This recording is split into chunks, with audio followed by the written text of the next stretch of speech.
The Lord said to Moses and Aaron in Egypt, "This month is to be for you the first month of your year. Tell the whole community of Israel that on the 10th day of this month, each man is to take a lamb for his family, one for each household. If any household is too small for a whole lamb, they must share one with their nearest neighbor. Having taken into account the number of people there are, you are to determine the amount of lamb needed in accordance with what each person will eat. The animals you choose must be year-old males without defect, and you may take them from the sheep or the goats. Take care of them until the 14th day of the month, when all the members of the community of Israel must slaughter them at twilight.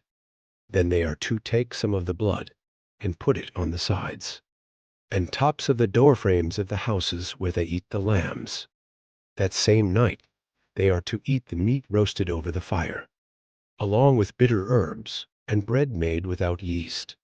Do not eat the meat raw or boiled in water, but roast it over a fire with the head, legs, and internal organs. Do not leave any of it till morning. If some is left till morning, you must burn it.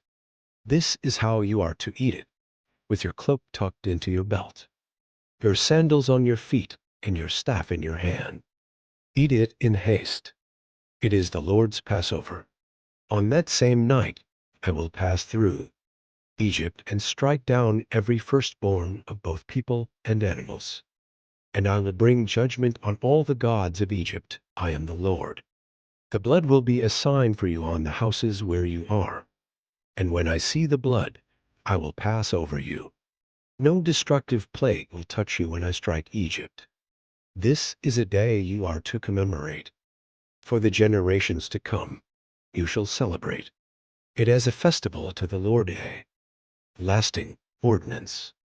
For 7 days you are to eat bread made without yeast. On the first day remove the yeast from your houses. For whoever eats anything with yeast in it from the first day through the 7th must be cut off from Israel. On the first day hold a sacred assembly, and another one on the 7th day. Do no work at all on these days, except to prepare food for everyone to eat. That is all you may do. Celebrate the festival of unleavened bread, because it was on this very day that I brought your divisions out of Egypt. Celebrate this day as a lasting ordinance for the generations to come. In the first month you are to eat bread made without yeast, from the evening of the 14th day until the evening of the 21st day. For 7 days no yeast is to be found in your houses, and anyone, whether foreigner or native born, who eats anything with yeast in it must be cut off from the community of Israel. Eat nothing made with yeast. Wherever you live, you must eat unleavened bread. Then Moses summoned all the elders of Israel and said to them, "Go at once and select the animals for your families and slaughter the Passover lamb.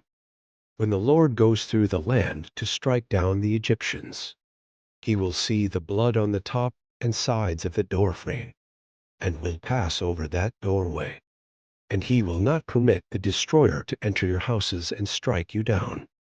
Obey these instructions as a lasting ordinance for you and your descendants, when you enter the land that the Lord will give you as he promised. Observe this ceremony. And when your children ask you, 'What does this ceremony mean to you?' then tell them, 'It is the Passover sacrifice to the Lord, who passed over the houses of the Israelites in Egypt and spared our homes when he struck down the Egyptians.' Then the people bowed down and worshipped.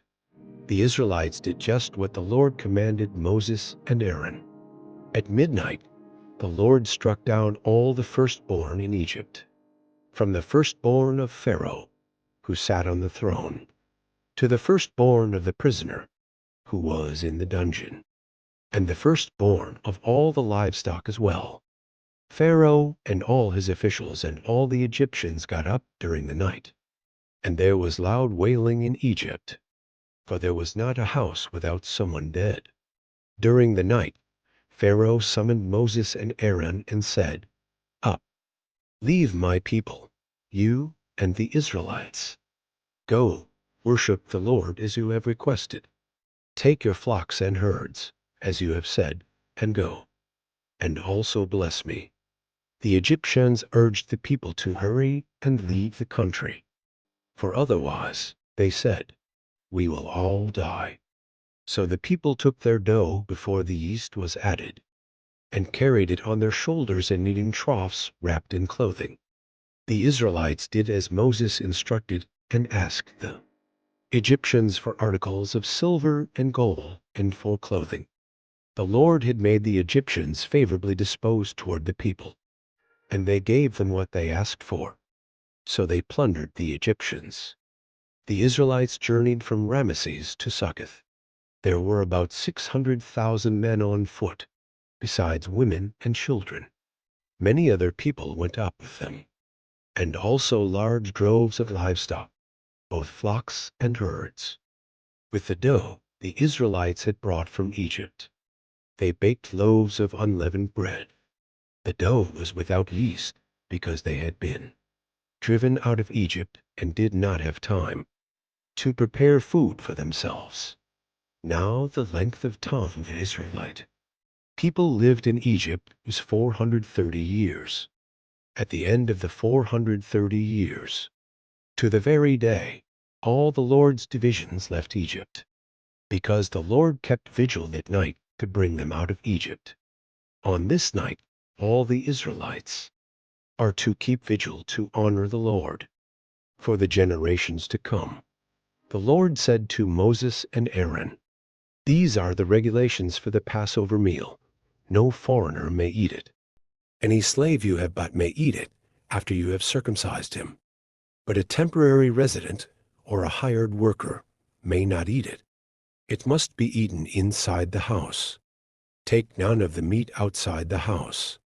Do not break any of the bones. The whole community of Israel must celebrate it. A foreigner residing among you who wants to celebrate the Lord's Passover must have all the males in his household circumcised. Then he may take part like one born in the land. No uncircumcised male may eat it. The same law applies both to the native born and to the foreigner residing among you." All the Israelites did just what the Lord had commanded Moses and Aaron. And on that very day, the Lord brought the Israelites out of Egypt by their divisions.